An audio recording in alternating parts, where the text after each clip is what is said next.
I did was, so we see we have this block here.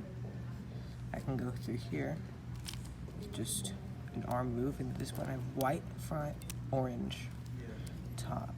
And here I rotate it to where it's on top. So I can just do this, and then this for a triple X cross. And then this last pair, just put it in with 2 sexy moves. And then this case,